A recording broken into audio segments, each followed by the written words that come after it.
Hey. Welcome to the Rundown with Ramon. My name is Ramon Ray, your host. Thanks for taking the time to listen to me today. I appreciate it. All we ask is for 30 minutes of your time to give you the top 10 things you need to know to build a better life or grow your business. I've started 5 companies, sold 3 companies, authored 5 books, and I'm here to help give you the top 10 things you need to know that's going to help your day to get better. So thanks for tuning in. I appreciate it. And this is the Rundown with Ramon. Let's talk today about a topic that's very, very important that people don't like to talk about. And that topic is failure. Jason Pfeiffer, a friend of mine who writes for Entrepreneur, talks about what if every failure is just an accidental experiment. You can get to know Jason. Look him up, Jason Pfeiffer, F-E-I-F-E-R. But I thought it was interesting because all of us at one point or another go through failures. And failures can be defined as what? Things that maybe don't quite happen the way we want them. So what are we going to do about it? What can we do about it? Those times when we are failing, or at least when we think we've failed. And the term he uses here is called an accidental experiment. Jason talks about one day he was hosting a workshop in his community. The call took place. He thought this call would be capped in 40 minutes, even though he had scheduled it for 60 minutes. Lo and behold, the call, poof, went away. The call abruptly was cut off. All his hard work, he says, weeks of preparation, dozens of people, poof, gone, says Jason. But then he did the only thing he says he could do. And hey, he started the group again. And 90% of the people joined the group back on. The call carried on. And one of the group members said to him, Jason, it was an accidental experiment. See, if we reframe our minds about what success and failure is, things can get better. We think it is a failure, but in actuality, it's not a failure. It is, in fact, a success, or even better, it's an experiment. So Jason talks about the genius of what an accidental experiment really is. And Jason says he could track how long they stayed in the call. He could survey them. But you know what really was cool about the accidental experiment? Is that when the call finished, poof, when it was over, people came back. If we learn to reframe our minds about how things are going in our life, I wonder, would things be better? We're always going to have challenges every single day. My admonition, my thought, my thinking, my advice to you today is to reframe when you fail and wonder, is this an accidental experiment? Maybe you were laid off, a relationship fell apart, says Jason. Maybe a product didn't work out the way you liked it, or a conversation didn't go so well, or an idea didn't land. Maybe you had some hypothesis, says Jason. Something else happened instead. Now you're in uncharted territory, learning the things you didn't set out to learn, but those may be the best lessons of them all. So I encourage you today, reframe how you're thinking. Instead of thinking at what you're doing as a loss, I wonder, should we instead think of it as an accidental experiment? If that's resonating with you, if that's something important to you, I want you to DM me that on Instagram. You can find me, Ramon Ray Smart Hustle, on Instagram. This aspect of accidental experiment, it should give you a sigh of relief to realize that we're all going to make mistakes. We're all going to quote unquote fail, but we can reframe how we think of it. Again, everybody, my name is Ramon Ray. If you're just joining, this is the Rundown with Ramon. Thanks for taking the time out of your day to help me help you live your best life. Ding, ding, ding, ding, ding, ding, ding. What's the right size? My good friend Seth Godin talks about this. He's always talking about something pithy that makes you think. He talks about there are no city buses with just 4 seats. And there's none that have 400 seats, says Seth Godin. We get to leverage the driver's effort if we put in a few more seats, but add too many, the bus is too big to make a turn, and soon we add more and more and more, and it's just the economics of it don't work, says Seth. Doctors discovered that a solo practice made it hard to care for patients 7 days a week, not to mention the benefits of sharing overhead with a few other professionals. So a solo practice was difficult, but banding together was maybe a little easier. On the other hand, a practice of 50 or 100 doctors often begins to struggle in the face of management and structural issues. So too small, too big, Seth gives one more example here. Trees can't grow to 400 feet because the amount of pressure needed to bring water that high can't be produced. Who knew? So here's what Seth is saying. Most projects have a right size, and technology and communication networks have challenged the best right size for many organizations. If you're struggling, it might be because you're fighting the laws of organizational physics. Radically transforming the size of an organization changes more than we think. We can begin to right size by asking the question, what's the right size? This speaks to me. Sometimes we want to go very, very big. But I wonder, instead of going very, very big, should we instead consider not going too small, but should we instead consider going just the right size for us and our business? Once again, my name is Ramon Ray. This is The Rundown with Ramon, and I'm so glad you're here with me today to help your business, help your life get to the next level. Let people know you're watching The Rundown with Ramon right here on The Rundown with Ramon. Ding, ding, ding, ding, ding, ding, ding. Why you keep getting useless alerts on your phone. Have you wondered about this? Why you're getting useless alerts on your phone? Where if you think it's a conspiracy, kind of ish, it is a conspiracy, says the Wall Street Journal. You glance at Facebook for the first time in a while and you have a surge of dopamine because all the notifications are there. Ding, ding, ding, ding, ding, ding, ding, ding. And you're realizing, woo, I should look at my notifications, my updates. Then you open the app and you thought you were feeling special, says the article here, and you're annoyed because it's really just a bunch of stuff, not from your friends, not from your family, not people you care about, just regular, I'll call it spam. So why is that? Writes Dalvin Brown. Dalvin Brown says, social media companies are embracing this new type of push to make the notifications feel more personalized and urgent, even though it's not, because people are posting and interacting less publicly on social media. Wow. And this is going to directly affect the business of the social networks. Why? Why is that? Because their companies are dependent on the advertising from brands, which is on the views and the click that people see in that little box. So if you're seeing that little box less, that is a problem. While the number of notifications on any given app fluctuates over time, they have risen on nearly every major social media app since July 2023, according to data from the app analytics from Measure Protocol. Instagram saw the sharpest increase, with users getting 12 more notifications in January compared with the previous July. Snapchat, X, and Facebook also increased. So what can we do about it? You're getting all these notifications and realizing many of them may be irrelevant to you.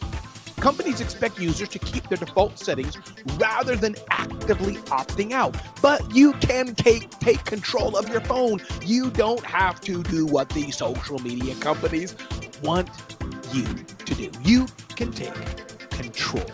And I encourage you to go to your social media settings, go to the options, and turn off notifications from specific accounts. Maybe you don't want to get from groups. Maybe you don't want to get from pages. Maybe you don't want to get from these type of people. Maybe you want to get from these kind of people. But I'm telling you, if you go to your favorite social network, you can control quite a bit of how the notifications appear. Do you want pop-ups? Do you want vibrates? Do you want pings?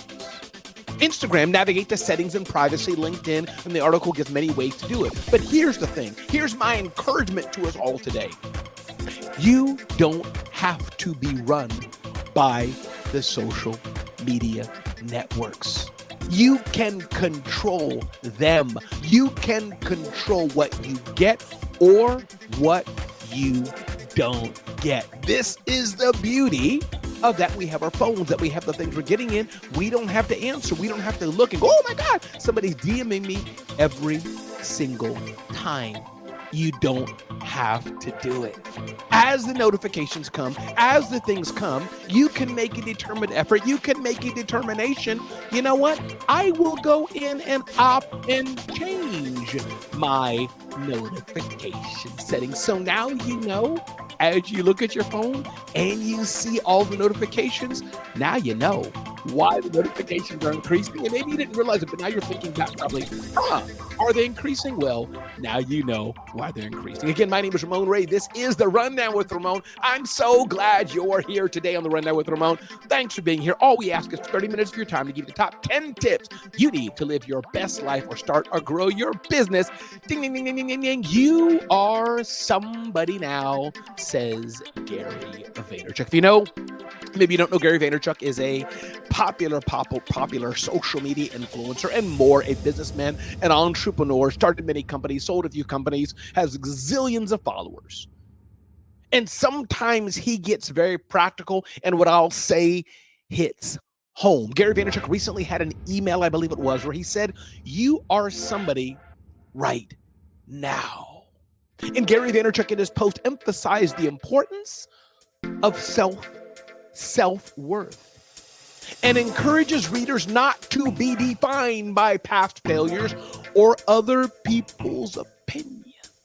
He emphasizes the significance of the aspect of positive self-talk and advises against dwelling on negativity. But more importantly, what Gary emphasizes, and I think is a good message to us all, he suggests turning out external influencers or influences on us. This doesn't mean you should ignore social media. It's ingrained in us. We want to hear from our dad, our mom, our parents, our kids, our churches, and our professional affiliations. We do want to hear from that. You're listening to me on The Rundown with Ramon. But overall, the message that Gary Vaynerchuk is embracing, and I do think it's so important, is embracing who you are, your value. Don't let the past setbacks you've had in life, don't let the external criticisms that may plague you day in and day out, don't let them sabotage and keep you from being the person you should be. Listen, life is not easy. I know it's not. I've not had an easy life, but I encourage you, be the person you should be. Be the person you can be. Be the person that the world needs. Again, my name is Ramon Ray. If you're just joining, this is The Rundown with Ramon. Ding, ding, ding, ding, ding, ding, ding. The importance of quality content in social media marketing. Interesting article from our friends at the Tiger News. Social media content, the quality of the content's important. Quality content stands out as the linchpin for a variety of reasons, says Tiger News. Increased organic traffic, brand presence, cultivating engagement and loyalty. Social media content tailored to audience preferences is crucial for fostering lasting connections. The advantages and disadvantages of social media content types.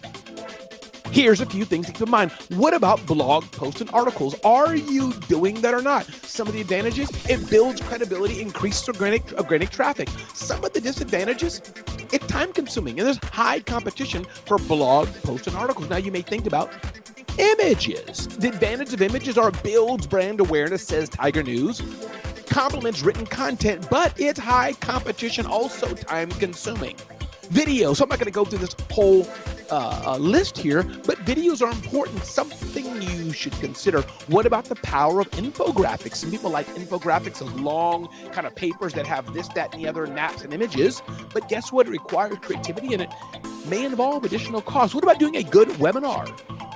Advantage of a webinar, immediate feedback fosters business growth, but disadvantage is time consuming and it requires preparation.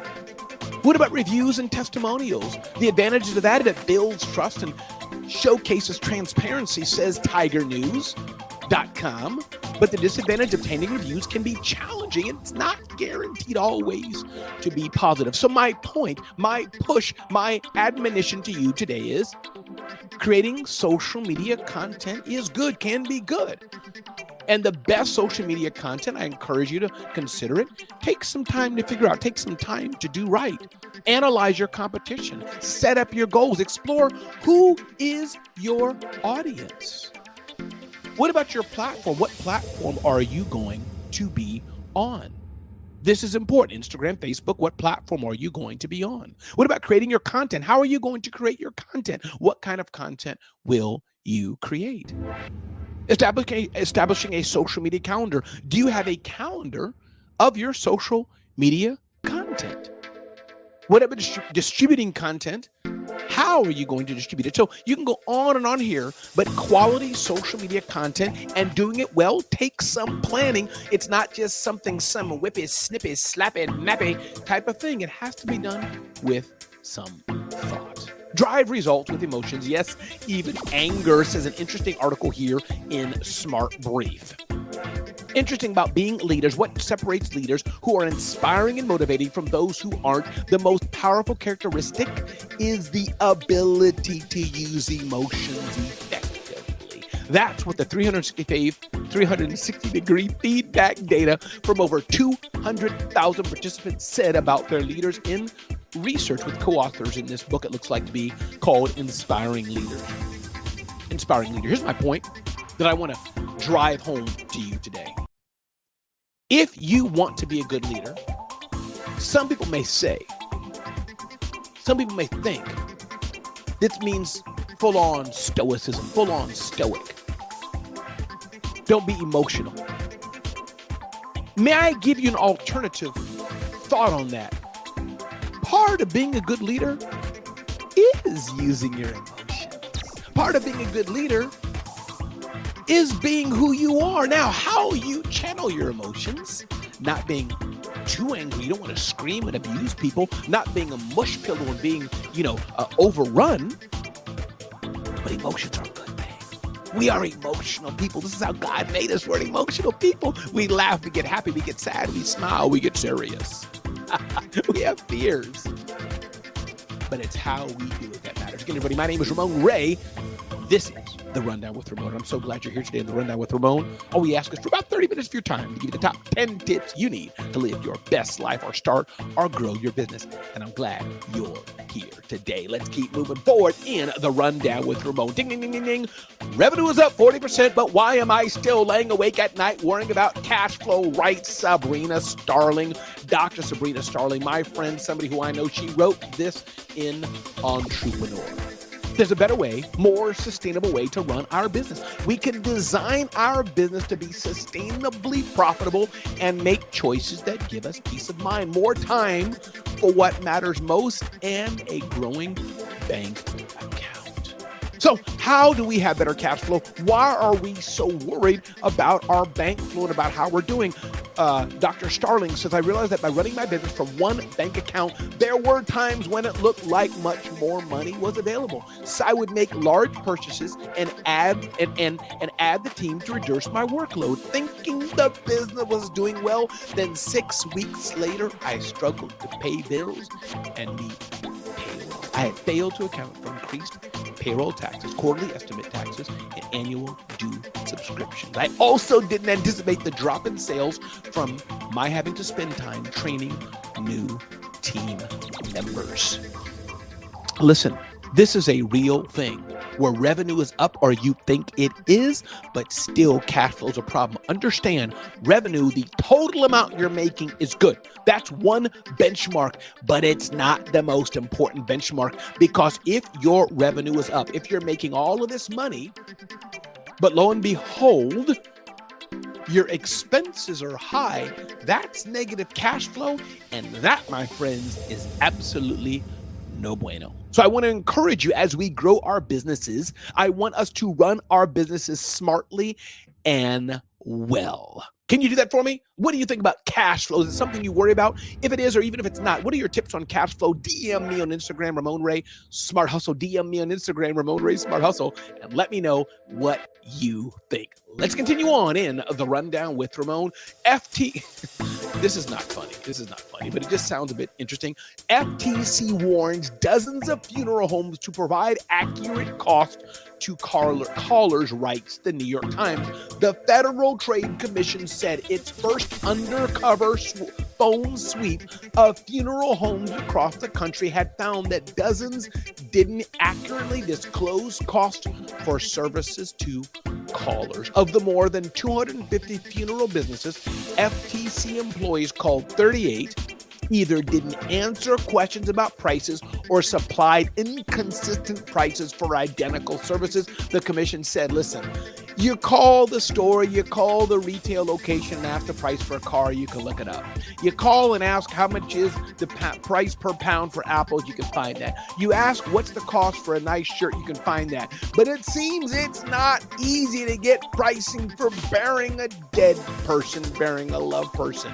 It's very important that consumers are able to comparison shop, said Melissa Dickey, an FTC lawyer and a coordinator of the funeral rule. Not everyone can go in person to pick up a price list of the funeral home that sent a list of package options.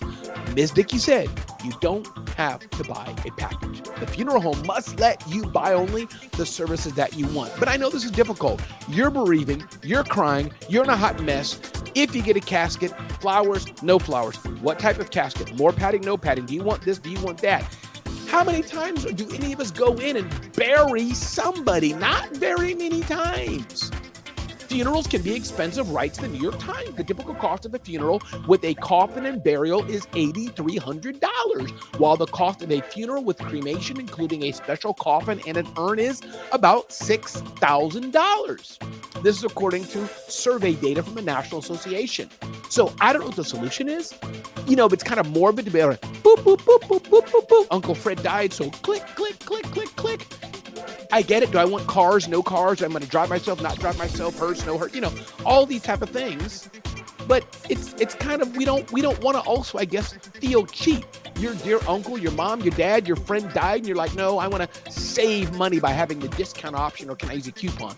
I don't know, but I'm glad the FTC, part of our taxes at work, are going after this and helping to get us some solution. Ding, ding, ding, ding, ding. How to generate leads on LinkedIn in 2024. According to LinkedIn's VP of Marketing, this is going to be good. LinkedIn's Vice President of Marketing shares some ways that we can generate more leads on LinkedIn. Make sure your executives have a strong LinkedIn presence. Your executives should have a strong LinkedIn presence. Create a powerful LinkedIn page for your business. LinkedIn Pages, it's a free product that you can use and leverage the power of LinkedIn for your business with a LinkedIn business page. This point number 3 seems like duh, but it's often not duh for all of us because all of us are not doing it, or it wouldn't be duh. Post relevant content and engage with your audience. Are you posting relevant content on your LinkedIn page? Are you doing it? This is important. Are you using video or not? He continues, and don't forget to join the conversation. Proactively respond to comments and answer questions to foster relationships with your audience and showcase your expertise. Join LinkedIn groups your clients and customers are in. This is important. Where are your clients? Where are your customers? Go where they are. Use LinkedIn ads and sponsored content to ensure your content reaches your intended audience. Ensure you have strong marketing and sales alignment. This is important as well. Leverage connections with current customers and clients. I can go on and on and on. This great insight here from our friends at HubSpot, but this is important, people. LinkedIn is a very, very powerful tool, and most people, I would dare say, are underutilizing it. But we don't want you to be in that position, underutilizing the power of LinkedIn for your business. Once again, everybody, my name is Ramon Ray. This is The Rundown with Ramon, and I'm so glad you're here today. If you're liking this content, you're liking this information, check us out at zoneofgenius.com. I want to remind you today, go out and make a difference in somebody's life. Be clear on what you really, really, really, really want. Be clear on what you really, really want. Ask yourself, do you even want to be in business? Business may not be for you. Understand there's no music or soundtrack in life or in business. There's no commercial break. It's just real life. Are you hungry enough to get the success you want to get? What about your pricing? Are you selling premium or are you selling cheap? If you're selling cheap, you're on your way to the bottom. Ask yourself every single day, what do you do best? And go out and do that. Everybody, my name is Ramon Ray. This is The Rundown with Ramon, and I'm so glad you're here today on The Rundown with Ramon. Hope we've helped you today. Hope we've given you something to think about. Hope we've given you some information that you can use for the better and for the future. Again, this is The Rundown with Ramon. DM me on Instagram. Let me know how I can help you and serve you. Until next time, go out, make a difference, and impact somebody's life for the better. Thanks for watching.